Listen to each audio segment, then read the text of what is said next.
Muy buenos días, son las 7 de la mañana, un minuto. Este es el informativo del reportero. Hoy, obviamente, con una edición especial, un poquito más tarde, pero con un invitado muy especial. Don Camilo Arango, muy buenos días, bienvenido a este espacio nuevamente, con una mañana muy fría y ha llovido durante toda la madrugada, creo que en todo el país, o en gran parte del país.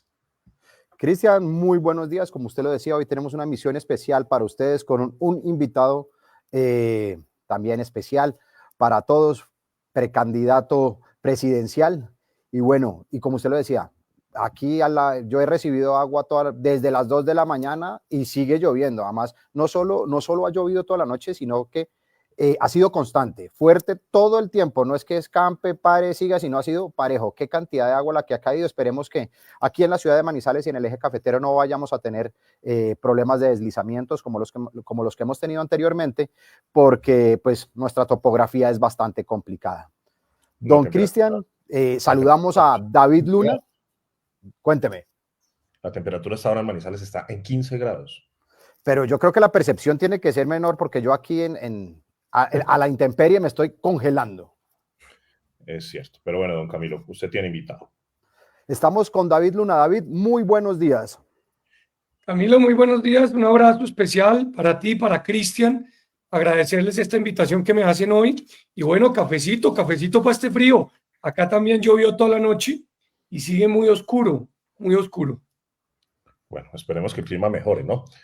Pero Camilo, pues por lo pronto tenemos invitado a David Luna, un hombre que ha sido o que tiene un amplio recorrido en la política nacional, ha sido ministro de las TIC, ha sido también concejal de Bogotá en dos oportunidades, candidato a la alcaldía de Bogotá, también integró otras dependencias del gobierno nacional durante el gobierno de Juan Manuel Santos Calderón. En fin, un hombre que tiene un amplio recorrido, acaba de dejar el Senado de la República y ha sido una de las figuras más visibles del partido Cambio Radical.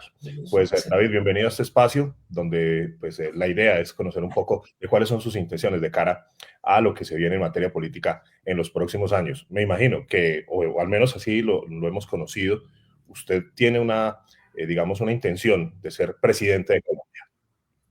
Así es, Cristian. Yo tomé la determinación de renunciar al Senado, al Congreso y al partido que me avaló, porque estoy convencido que llegó el momento para Colombia de una renovación generacional.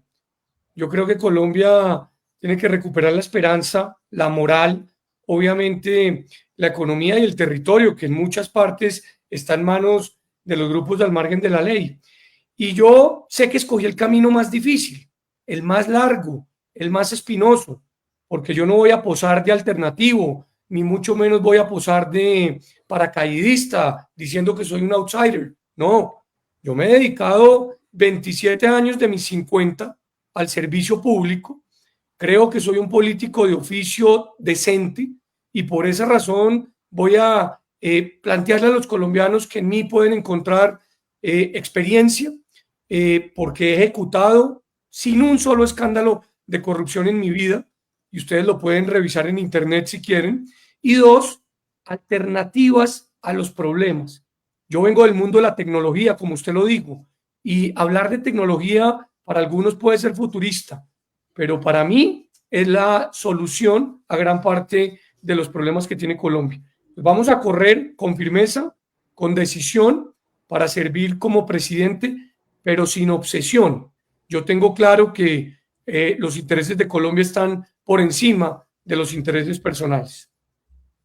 Oiga, David, venga, una pregunta yo, Cristian, antes de que usted siga con la suya, porque David dice una cosa que a mí me interesa y me llama mucho la atención además, y es que él dice, es político y va a seguir, pues ha hecho política, no va a llegar aquí con sorpresas de que ahora soy una persona nueva y como muchos dicen, ahora soy un cambio, pero sí me nace una pregunta, David, y es que al ser político y al ver lo que ha pasado y lo que está diciendo la gente es, todos los políticos traen la corrupción, es más de lo mismo, ¿cómo David Luna va a poder decir que logra romper siendo político con todo el tema de corrupción, de tradición, de mermeladas, etcétera, etcétera? Yo ya lo dije, Camilo, y lo repito, yo no quiero posar de lo que no soy. Y yo creo que la primera herramienta para poder explicar qué hace uno y qué propone uno es decir la verdad. Yo no puedo volverme hincha del Once Caldas para ganar una elección o volverme hincha del Pereira para ganar una oportunidad. No, yo he sido toda la vida hincha de Millonarios y voy a mantenerme en eso. Yo sí me siento orgulloso de ser servidor público, pero es que hay buenos servidores públicos y malos servidores públicos. A los servidores públicos o políticos torcidos o corruptos, pues que los metan a la cárcel. Pero yo llevo 27 años haciendo las cosas bien. Y este país atraviesa un momento tan complicado que no aguanta un inexperto al volante. Si yo mañana, Dios no lo quiera, en un partido de fútbol se me rompe la rodilla, ¿busco al mejor odontólogo o busco al mejor mecánico o busco al mejor periodista para que me ayude a resolver el problema? No, busco al mejor ortopedista. Y este país necesita personas que tengan la tranquilidad de poder construir consensos del disenso, que no tengan que gritar o insultar para hacer política, que no se la tengan que pasar tratando de distraer la atención, sino que digan qué es lo que está pensando y sucediendo. Yo que ofrezco distinto, que yo sí creo que con tecnología se puede combatir la corrupción, porque el algoritmo no diferencia entre el político de izquierda corrupto o el de derecha. El algoritmo identifica dónde se robaron la plata. Yo sí creo que con tecnología usted logra que el ciudadano no tenga que hacer 3 o 4 horas de fila para recibir el medicamento. Yo sí creo que con tecnología es mucho más fácil que la autopista del café tenga efectividad teniendo peajes sin necesidad de casetas y sin necesidad de efectivo. Y yo sí creo que con tecnología usted logra que la agricultura o la agroindustria pues tengan riegos de precisión, imágenes satelitales para identificar los pisos y obviamente mejor posibilidad de mercado. Entonces yo no voy a negar nunca a lo que me he dedicado y no voy a posar, vuelvo y le insisto, de alternativo. Entonces ahora me voy a poner un gorro, una ruana, un poncho, ¿no? Este ha sido mi uniforme para trabajar toda la vida y no me lo voy a quitar porque creo que con la corbata le ofrezco respeto a ustedes como periodistas, a obviamente quienes nos siguen y a la institucionalidad. Claro, David, pues digamos que hoy en día casi que se ha vuelto una costumbre decir que el gobierno actual, sobre todo de las personas que hacen parte de la oposición, como lo fue usted en el Senado de la República, dicen que este ha sido un gobierno, incluso lo han llegado a calificar de desastroso. Pero bueno, todos los gobiernos, digamos que tienen dificultades, a este ustedes le han evidenciado unas dificultades serias. ¿Cómo querer llegar o por qué querer llegar a la presidencia de la República después de un gobierno que para ustedes ha sido un desastre? ¿No sería muy complicado? ¿No cree usted que le va a tocar un país mucho más difícil que el que le ha tocado de pronto a los antecesores?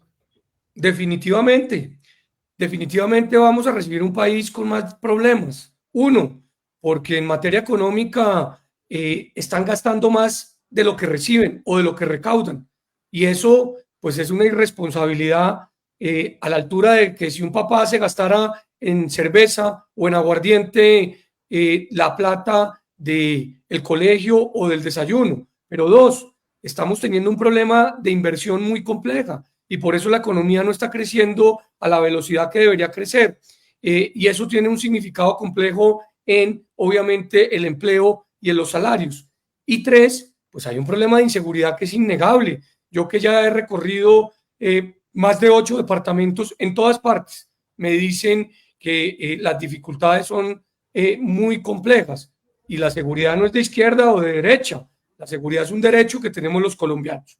Dos, yo hice oposición desde el día 1 por una simple razón, porque yo no voté por el presidente Petro y yo no soy de esos políticos que vota por Pedro, pero gana Juan y veo a ver cómo me acomodo con Juan para poder tener réditos. No, yo soy de una oposición, pero yo dije, hago oposición, no daño.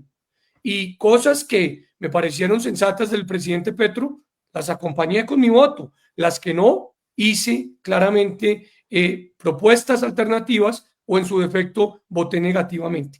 Yo no soy un man obsesivo en la política. Yo no pertenezco a esas dos aristas que han gobernado el país en los últimos años. O usted es de aquí o usted es de aquí. No, yo pertenezco al partido del sentido común, de la sensatez, y creo que tengo la posibilidad de plantear alternativas y por eso estoy jugando en este ejercicio.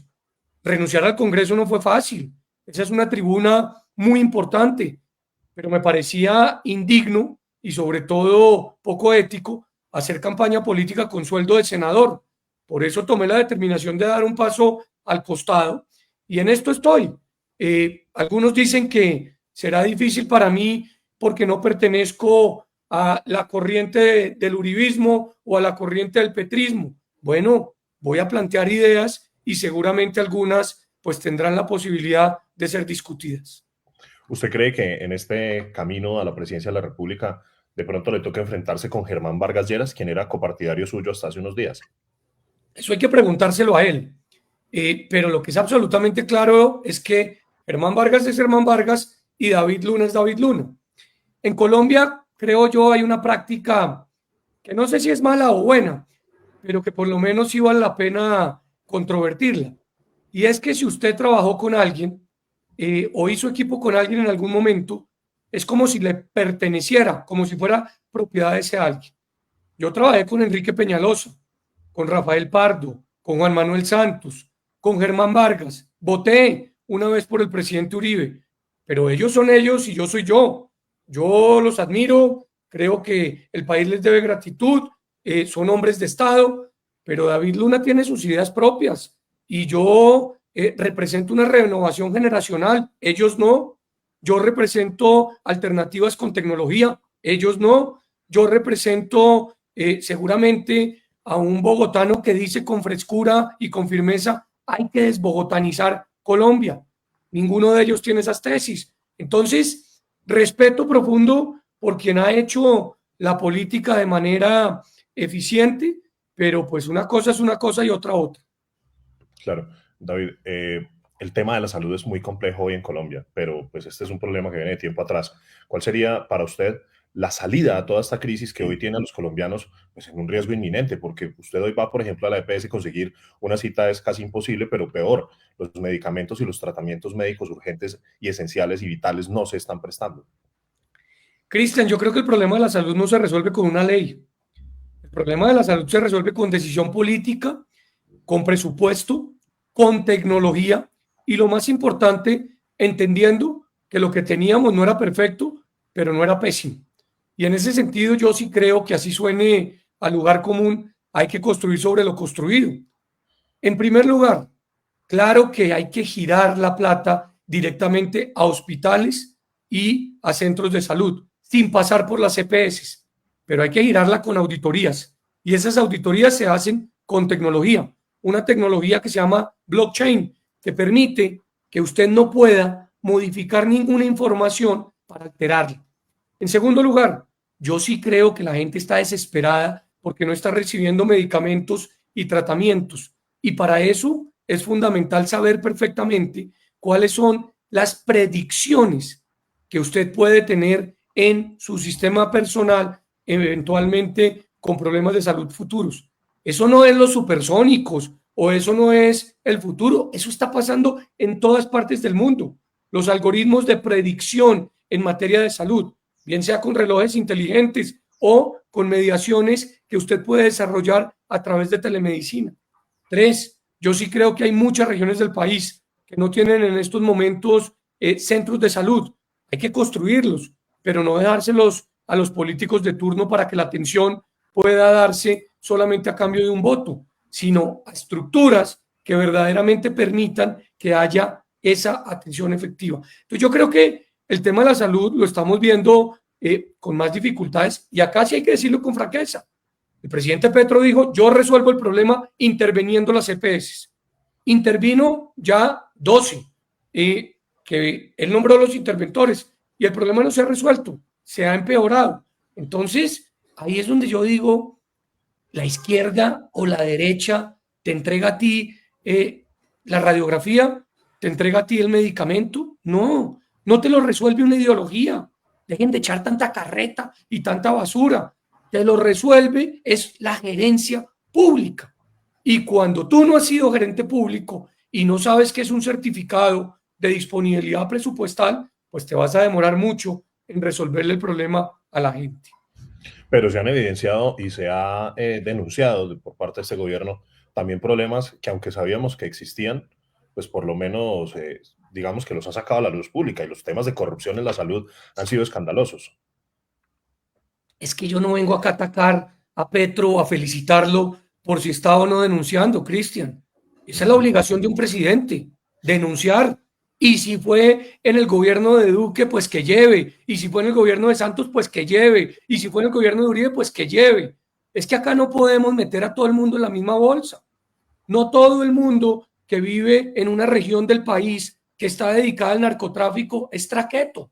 Lo propio, no todo el mundo que se dedique a la política es corrupto. Y en ese sentido me parece que hay que aplaudir a quien denuncia corrupción, venga de donde venga, pero también hay que sancionar a quien comete corrupción, venga de donde venga. Esto no se resuelve, vuelvo e insisto, en la ecuación Petro y Uribe. Esto se resuelve con la ecuación sentido común. Esto se resuelve con la ecuación, obviamente, sensatez. Y a mí me parece que es muy clave entender una cosa. Yo sí le reconozco a los expresidentes que han hecho las cosas bien, lo que han hecho. A mí no me da pena decirlo, ni soy estratégico para tratar de quedar bien con este diciendo aquello. No, yo creo que las cosas hay que decirlas como son. Y en ese sentido, pues es muy importante que ojalá los colombianos pues no vuelvan a votar por el que mejor toca guitarra o por el que mejor hace cabecitas o por el que mejor baila, sino busquen personas pues que sean serias. ¿Sabe por qué yo perdí la alcaldía de Bogotá? Porque no me comprometí con algo que me decían en las encuestas era fundamental lanzar. Yo sabía que eso no se podía hacer y perdí. Yo prefiero perder una elección antes que comprometerme con algo que no soy capaz de cumplir. Quien me ganó esas elecciones no hizo lo que se comprometió a hacer. Mire usted. Claro, Camilo. Ya que hablamos del tema de salud, y yo creo que pues, las explicaciones están claras, David, a mí me gustaría entrar un poco más en el tema de seguridad.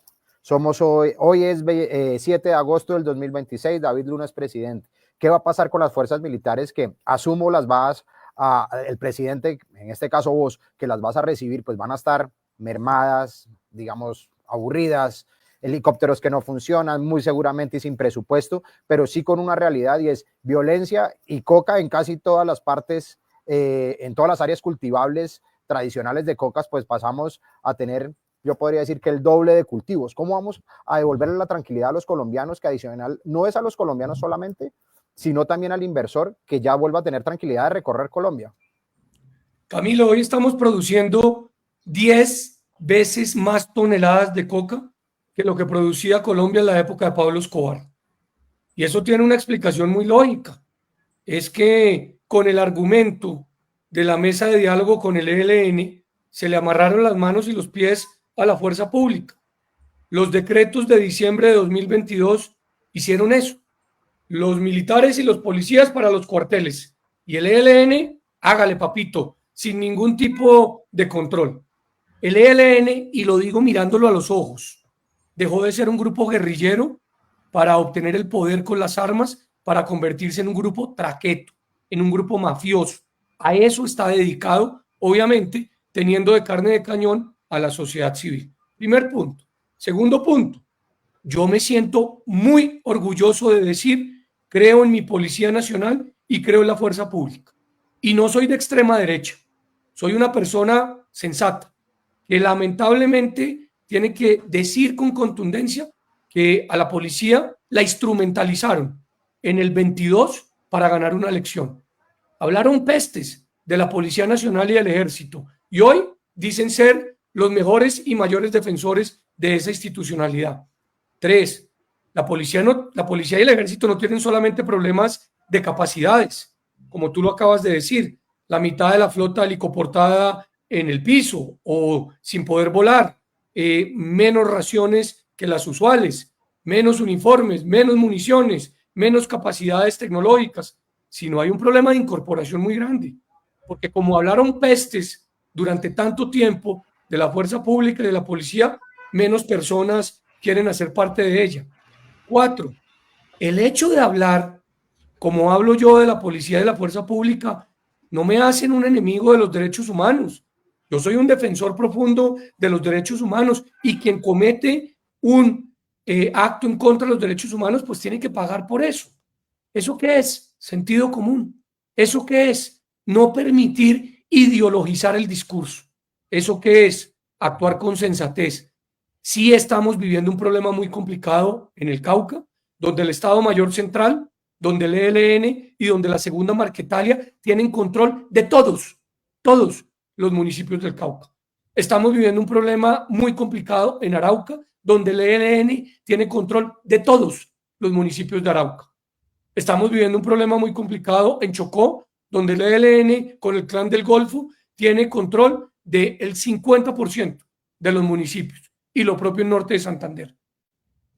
¿Eso no es un problema nacional? Claro que es un problema nacional, y tenemos que verlo de esa manera, y por eso hay que actuar.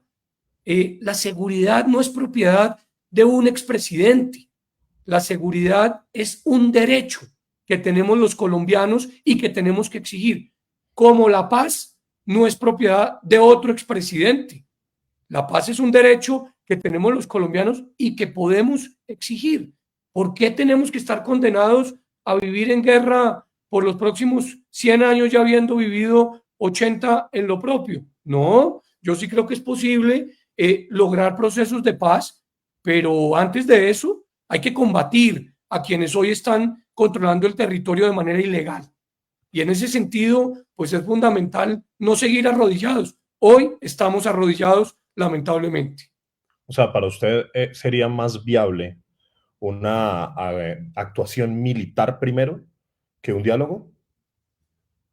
Pero por supuesto que tenemos que reactivar lo que está sucediendo para poder defender a la sociedad civil. El ministro de Defensa recién nombrado dijo ayer que había que pensar en volver a los bombardeos para combatir a la delincuencia y a la guerrilla. Yo creo que seguramente debe tener muy bien estudiado esa posibilidad donde no haya niños, donde no haya lo que prohíbe el derecho internacional humanitario. Pero es que, Cristian y Camilo, nosotros en Bogotá y ustedes en Manizales, en Pereira o de pronto en Armenia, pues tienen algo de tranquilidad. Pero yo vengo de recorrer todo el Pacífico colombiano y la situación es insostenible. En el Cauca es imposible tener la capacidad de movilizarse sin ser retenido por unos minutos por grupos al margen de la ley. Y entonces la pregunta es, sí, yo participé en un proceso de paz, lo defendí, creo en la paz, pero tampoco soy pendejo. Yo sí creo que en estos momentos la delincuencia nos tiene doblegados. Y nos tiene doblegados, Cristian, por una razón que yo creía era una mentira. Y me terminé dando cuenta que no. Es que el pacto de la picota sí existió. Y el pacto de la picota lo lideró el hermano de Gustavo Petro. Y yo tengo la prueba reina, porque yo fui designado ponente de la ley de sometimiento a la justicia. Y rendí ponencia negativa. ¿Sabe qué pretendía esa ley? Que los condenados por narcotráfico o los condenados por terrorismo pudieran recuperar su libertad. ¿A cambio de qué? De entregar control territorial hoy en diferentes zonas que están inundadas, no solamente de narcotráfico, sino de minería ilegal, sino también de tala indiscriminada de árboles. Entonces, eso hay que decirlo. Como usted dice que es importante que el gobierno haya denunciado casos de corrupción en salud, y estoy totalmente de acuerdo con usted, es importante que el gobierno diga cuáles son las consecuencias de haber frenado la defensa policiva o militar en zonas de narcotráfico. Claro. David, hay un tema también que pues, en las últimas horas y en los últimos días ha tomado mucho vuelo en nuestro país tras la reacción del presidente Gustavo Petro al hundimiento del proyecto de reforma laboral. Y es una consulta popular. ¿Qué piensa usted de eso? De un presidente que le responde al Congreso con esa iniciativa que además tendrá que aprobar el Senado de la República. Primero, plantear iniciativas que están dentro del marco de la Constitución es normal y es legal, ya que yo no le doy tanta trascendencia a esa iniciativa. Dos, hay que recordarles al presidente pues que por el Congreso votaron 18 millones de colombianos, por él solamente 11. Entonces la pregunta es, ¿esos 18 millones de colombianos no deben ser tenidos en cuenta en virtud de las decisiones que votan los congresistas por los que ellos votaron? Tercero, me parece que cada vez que Petro tiene una derrota política, tiene una idea que lanzar, no sé si con el objeto de ejecutarla o con el objeto de distraer. Cuando le hundieron la reforma a la salud, habló de constituyente. Cuando no logró sacar adelante una segunda reforma tributaria, habló de marchas multitudinarias en la calle. Ahora con esta reforma a la salud, laboral, habla de consulta popular. A mí no me preocupa que haya o no haya una consulta popular. A mí lo que me preocupa es cómo la va a financiar, porque es que cuesta, dicen, 700.000 millones de pesos. Con esos 700.000 millones de pesos usted podría pagar la mitad de la deuda que tiene con quienes distribuyen energía en el Caribe colombiano. Eso representaría que ahorrarían en el recibo de la luz el 15% de un recibo de luz que para Atlántico, Magdalena, Sucre, Córdoba, Guajira, Bolívar es prácticamente impagable en estos momentos. La pregunta es, ¿en qué se gastaría usted la plata? Yo particularmente me la gastaría en reducir ese impacto en energía o en gas. Ahora, si el gobierno se la quiere gastar en la consulta popular, está en todo su derecho, pero antes tiene que descongelarle el 50% del presupuesto a la registraduría que le tiene congelado hoy y que no ha permitido que inicie el proceso de contratación de la logística de las elecciones presidenciales del 26. Bueno, usted ha tocado temas que son importantísimos. Uno, la deuda que tiene el gobierno nacional con con las generadoras de energía, que además lo que conocemos hasta ahora es lo que hay en deuda por el subsidio para los estratos 1, 2 y 3, pero todavía no sabemos cuánto es lo de la opción tarifaria que el gobierno se comprometió a pagar y no ha pagado. Por ejemplo, a la central hidroeléctrica de Caldas Check, que es una de las filiales de EPM, le debe 86.000 millones de pesos de esa opción tarifaria, más 56.000 millones de pesos por el tema de los subsidios a los estratos 1, 2 y 3. Eso va dando algo así como más de 130.000 millones de pesos. Pero ¿usted cree que estas deudas puedan llevar el país a un apagón? ¿Usted ve un inminente apagón o por el contrario cree que las generadoras de energía aguantarán esta deuda? Yo desde marzo de 2023 cité un debate a la entonces ministra de Minas y Energía, la doctora Vélez, que hoy se desempeña como cónsul en la ciudad de Londres. Y le dije en ese momento que había 3 riesgos inminentes. Uno, el fenómeno del Niño, que afortunadamente con estas lluvias pues se ha logrado, digamos, por lo menos evitar. 2, las deudas de la opción tarifaria. Y 3, que ya se comenzaba a dejar de pagar los subsidios. Usted tiene toda la razón, Cristian. Las deudas de opción tarifaria están llevando a una población a echarse al hombro una deuda que no es de ella. En el Caribe colombiano pagan 300 pesos por kilovatio de opción tarifaria.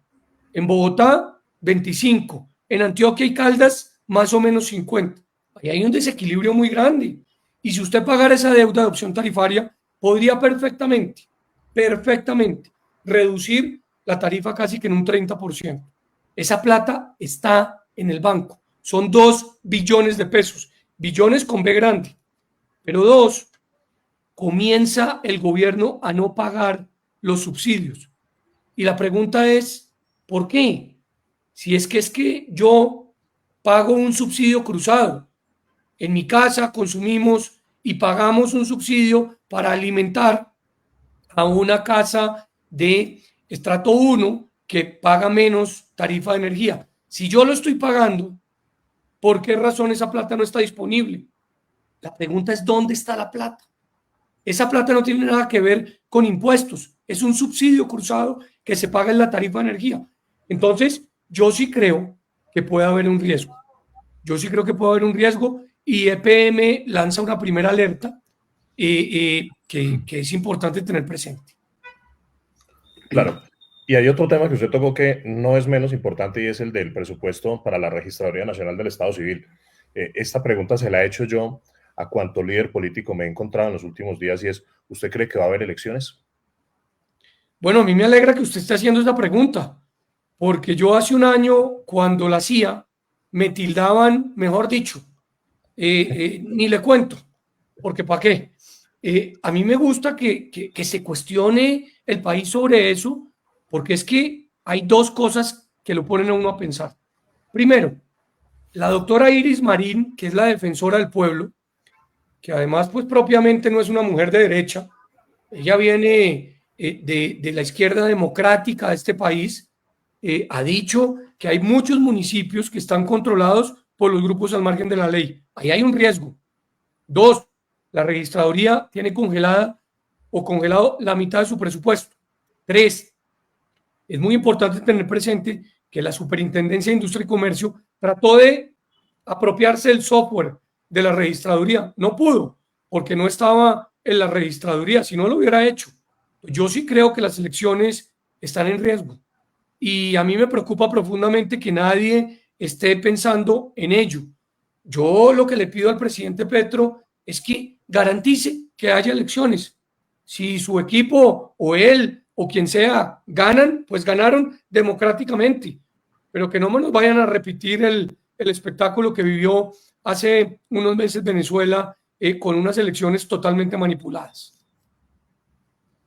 Camilo. David, yo entro a una pregunta, de pronto me meto en camisa de 11 varas, o lo meto usted también conmigo en camisa de 11 varas. Y lo que estamos oyendo es, necesitamos presupuesto para el ejército, se necesita presupuesto para la salud, se necesita presupuesto para, siga sumando, pues porque en este momento se ha desfinanciado gran parte y como dice usted, ¿dónde está la plata? Entre ellas, pues la energía eléctrica, gas, ahora que salió esas nuevas situaciones. La pregunta es, y la que siempre hacemos los colombianos cuando va a empezar un nuevo gobierno, reformas tributarias, más impuestos, menos impuestos, o simplemente todo se puede hacer como estamos hoy con una reorganización gerencial, administrativa del gobierno nacional. Yo voy mucho más allá. Usted tiene que congelar el presupuesto entre el año 26 y el año 30 para lograr algo de estabilización. ¿Qué quiero decir? Con lo que tiene que hacer más. ¿Por qué? Porque yo sí creo que se necesita, como usted lo dice, reorganización. Necesitamos un Estado austero. No podemos seguir patrocinando la contratitis y el amiguitis a diestra y siniestra. Necesitamos un Estado que ahorre en una serie de acciones que son claves y contundentes. Con los 4 billones de pesos que dejó de producir Ecopetrol, hubiéramos podido conectar 35,000 colegios con internet de alta velocidad, con satélites de baja órbita. Con esa plata hubiéramos podido construir nada más y nada menos que 100 hospitales de altísimo nivel. Con esa plata hubiéramos tenido el chance de lograr que obviamente todos los maestros en Colombia tuvieran mejor remuneración. Entonces, usted lo que tiene que tener claro es que la reorganización presupuestal es fundamental. No es posible tramitar más impuestos, no es posible. Entre otras razones, porque la billetera del colombiano no aguanta. Y en eso, pues hay que tomar decisiones claras y jugar con lo que se tiene, porque de lo contrario, el Estado entraría en una quiebra que está muy cercana, no es inminente, pero hay que tomar decisiones muy claras que permitan corregir el camino por el que vamos. Es decir, que usted recortaría el equipo de gobierno, es decir, usted suprimiría algunos ministerios, como por ejemplo el de la igualdad, que además después de una decisión de una corte de cierre, pues no podrá seguir. Es que, Cristian, hay gran duplicidad de funciones en el Estado. Es increíble que usted tenga el Ministerio de Transporte, la Agencia Nacional de Infraestructura, el INVIAS y además el EPS, el DPS esté haciendo carreteras. O sea, tiene 4 entidades, sin contar las gobernaciones y las alcaldías, haciendo carreteras o haciendo placahuellas. No, por Dios, no es posible. Segundo ejemplo, el Ministerio de Educación, el Ministerio TIC, las gobernaciones y las alcaldías pagando conectividad a Internet. Hombre, no puede ser posible que usted tenga toda esa burocracia haciendo lo mismo. Tercer ejemplo, la alimentación de nuestros estudiantes. lo está haciendo una agencia nacional, pero también las gobernaciones, pero también las alcaldías. Yo sí creo que hay que adelgazar el Estado, pero no simplemente hay que lanzar titulares por lanzarlo. Vamos a acabar con esto para ganarse un titular de un día. No, yo voy a hacer una propuesta clara y contundente que diga, acá vamos a ahorrar y acá vamos a invertir. Y obviamente en eso pues va a tener que haber sacrificios porque de lo contrario no se puede resolver el problema. Bueno, hay unos temas regionales en esta zona del país, en el eje cafetero, que son de suma importancia y uno de ellos es un tema de vieja data. Incluso ya parece que los caldenses tuviéramos el disco rayado cada que vamos a entrevistar o cada que vamos a hablar con alguien que tiene intenciones de ser presidente de la República. Es el tema de Aerocafé, el aeropuerto del café. ¿Qué piensa usted sobre ese proyecto? Mire, yo sí creo que es fundamental que pensemos, como se está pensando en el Caribe colombiano, en aeropuertos regionales. ¿Por qué razón? Porque usted tiene 3 ciudades, como es Armenia, Pereira y Manizales, o como son Cartagena, Barranquilla y Santa Marta, a distancias cortas que podrían tener un mega aeropuerto y de alguna manera atender todas y cada una de las necesidades y las solicitudes. ¿Por qué razón si se está pensando en Bayunca como uno de los aeropuertos más importantes que puede llegar a tener el país, que puede incluso superar al aeropuerto El Dorado en tráfico aéreo? No se puede pensar evidentemente en un aeropuerto de alto nivel para Manizales.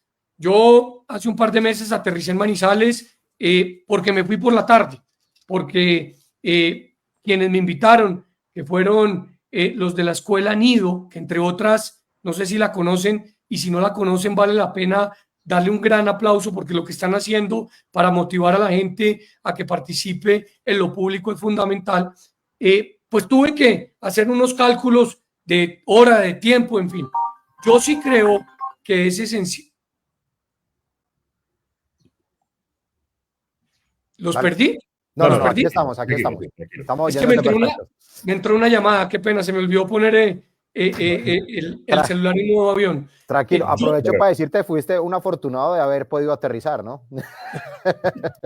Yo sí creo, Cristian, que necesariamente hay que pensar en un tema regional, despojándonos un poco del orgullo que tiene cada cual.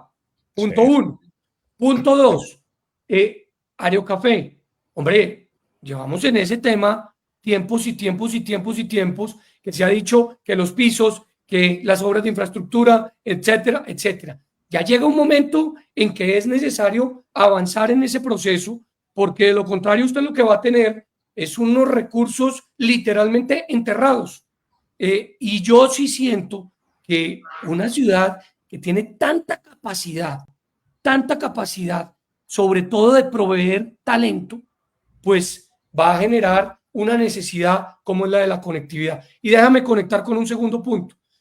En Manizales está no solamente BIOS, sino adicionalmente gran parte de la oferta académica más importante del país. Yo creo que es muy, muy fácil aterrizar unos de los centros, núcleos, hub de tecnología que puede atraer Colombia.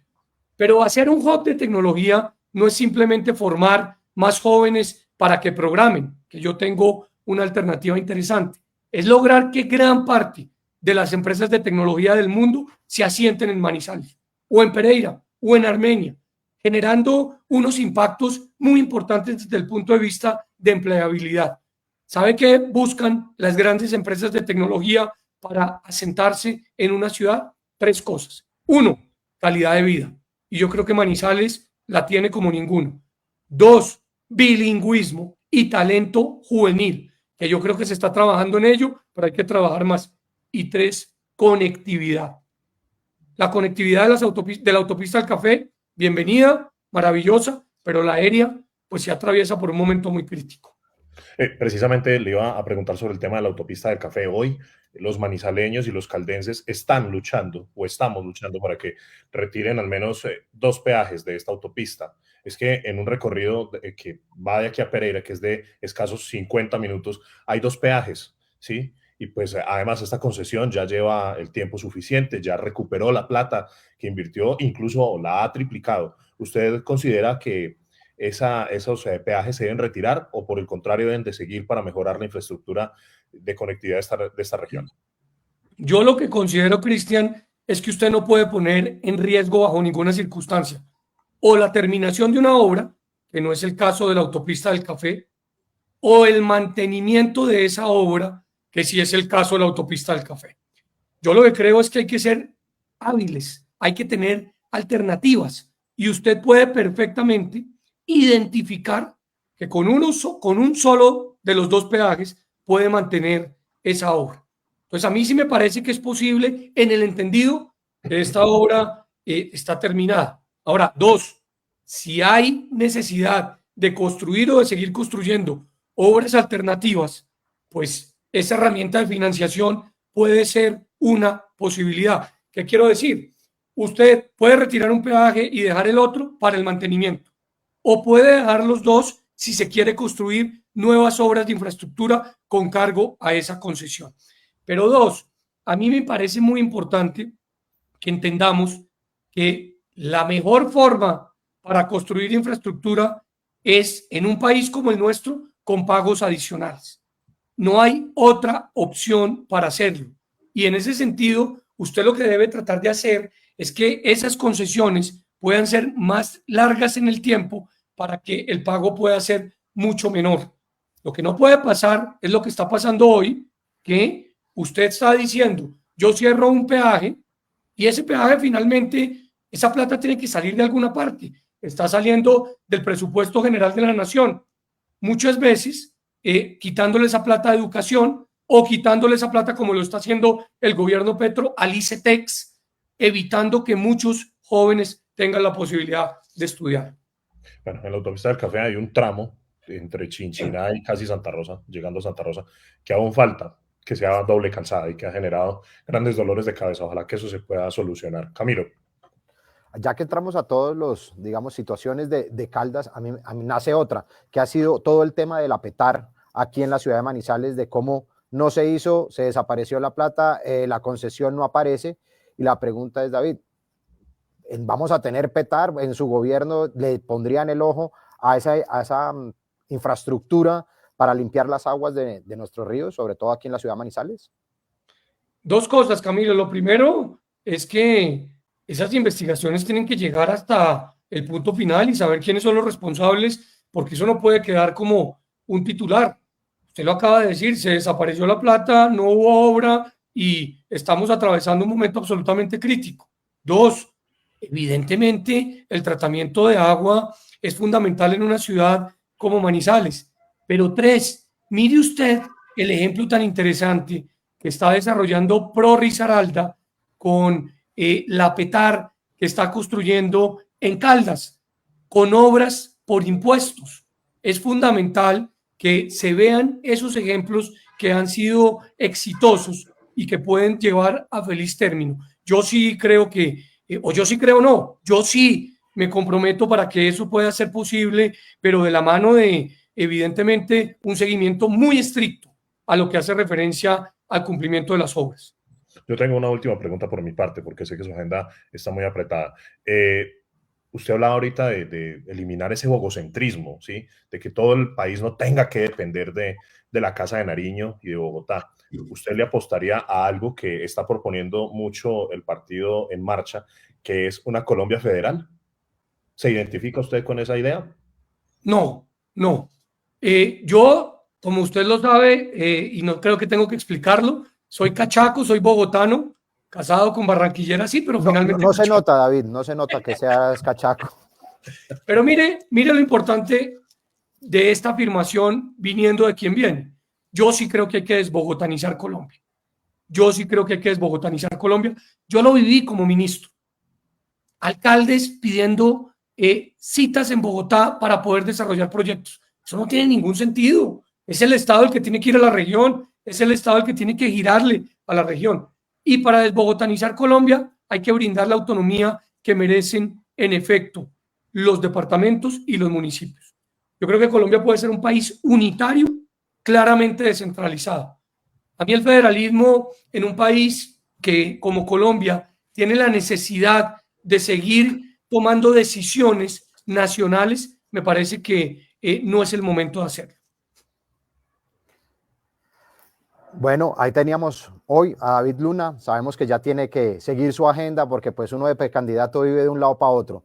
David, mil gracias por haber estado con nosotros aquí hoy en El Reportero, en esta misión especial. Y bueno, bienvenido a Manizales las veces que quiera y lo esperamos en futuras ocasiones. Don Cristian.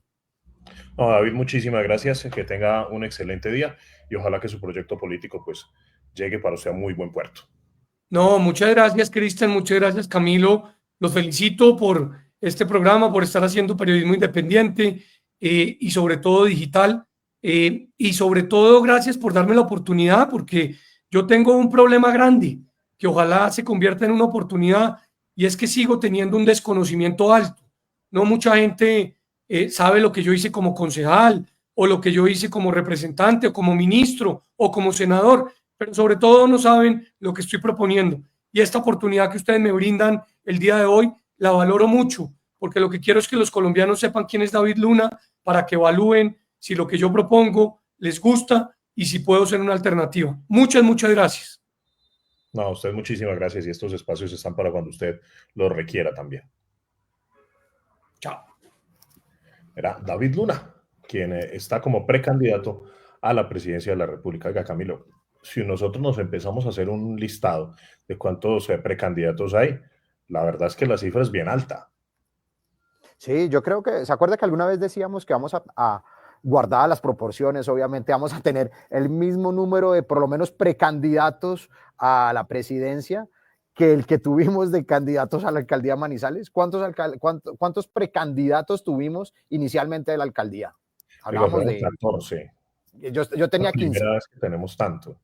Yo creo, pues, vea, falta todavía que casi, podemos decir, 8 meses para que en realidad empiece la contienda electoral como tal, con fuerza, con todas las de la ley, y ya tenemos periodista Vicky Dávila.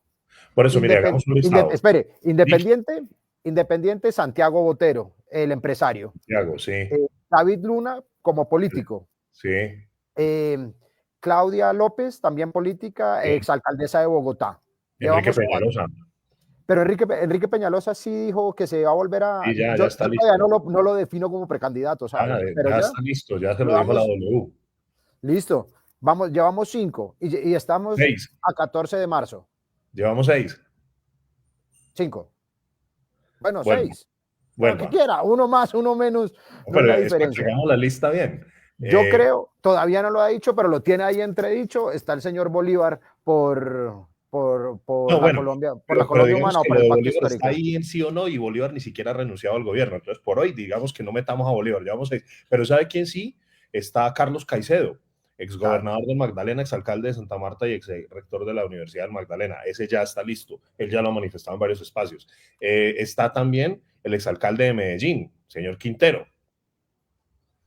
Sí, porque además Fico ayer dijo que definitivamente no va, que su palabra está con Medellín y termina su alcaldía y que ahí decidirá qué pasa para las próximas elecciones.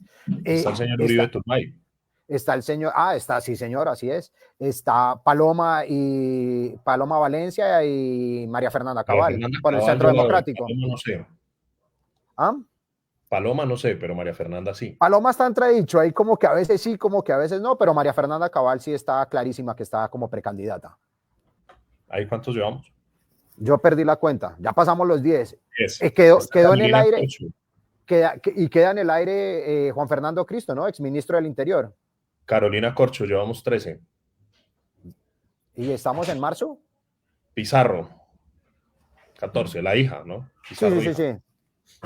¿Senadora o ella es senadora o representante? Estoy congresista. Sí, representante de la Cámara. Representante. Bueno, ahí llevamos una buena cantidad de personas que podrían estar considerando la opción de llegar a la presidencia de la República. Vamos a tener yo creo que de todo un poquito y en este año yo creo que vamos a tener muchísimos precandidatos y esperemos que a final de año se hayan, suene bonito o feo, las alianzas hayan tomado forma, ¿no? ¿Quién se une a quién va por cuál partido? Se nos olvida el candidato de la casa, Mauricio Liscano. O sea, de acá de Sí, señor, también. 15. Ya, facilito podemos llegar a 30. Facilito. Sin ningún problema. Oiga, pero ¿sabe que de esta entrevista me gustó una cosa? Así como oí una entrevista de Santiago Botero en estos días y él dice que va a poner su gabinete, o sea, van a escogerlo a él con su gabinete, propuesta que me gusta. Otra propuesta especial de David Luna que me gusta es que es claro y él dice, he sido político, soy político y seré político. Yo no vengo aquí como independiente, vengo a hacer un cambio, pero siendo político. O sea, ese es una apuesta dura, ¿no? Porque pues todos sabemos que ahorita el ser político y el más de lo mismo, cambiar esa percepción que se tiene está muy difícil. Bueno, yo no sé hasta dónde el ser político sea tan malo, porque como está, o sea, a la gente hoy, de acuerdo a lo que dicen las encuestas, que para muchos son organizadas, pero pues yo prefiero confiar en la buena fe de esas empresas, y así sean incluso encuestas hechas por entidades del mismo gobierno, la verdad no le dan una popularidad muy alta al actual presidente, ni tampoco una buena imagen, ni tampoco una buena calificación de su gestión. Entonces, no sé hasta dónde volver a hablar de cambio sea positivo en un país donde hoy la gente no vio cambio, donde hoy la crisis de la salud pone a la gente en un escenario muy complejo, donde la reforma laboral no pasó, donde la reforma pensional a unos les conviene, a otros no, pero realmente tampoco es que la gente haya quedado muy a gusto. Entonces, no sé, Camilo, ¿hasta dónde? Hoy decir que soy político y voy a seguir siendo político sea tan malo. No sé hasta dónde.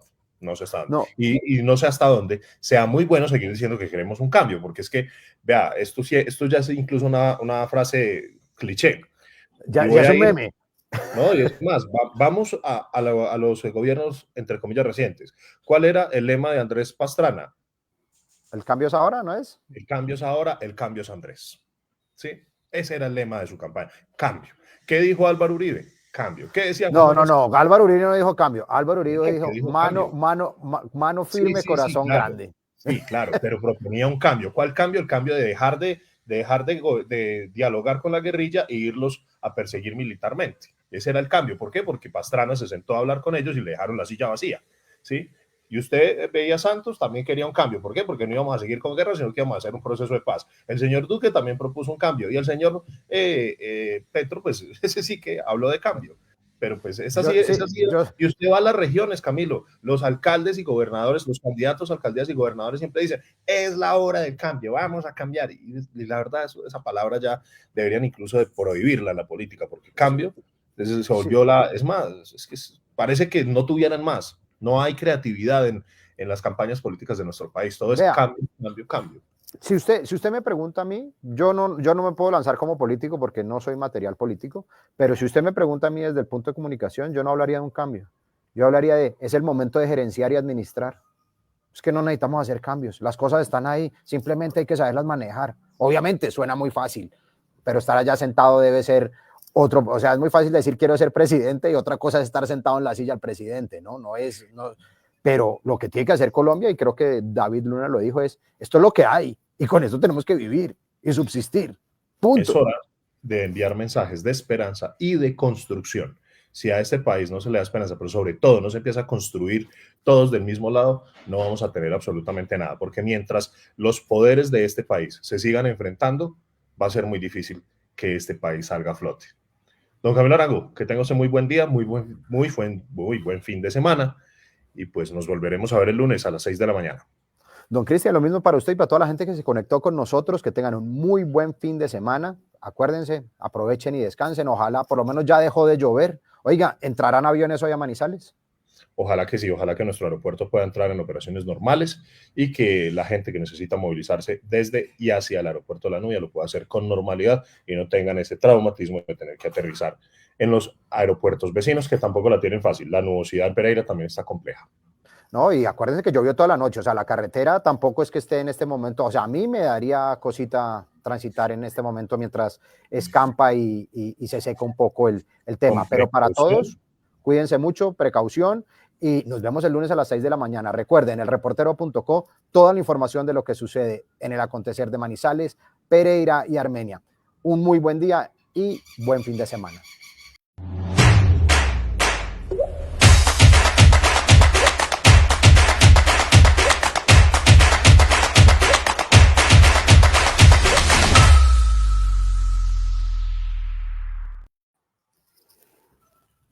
Estuvo bueno.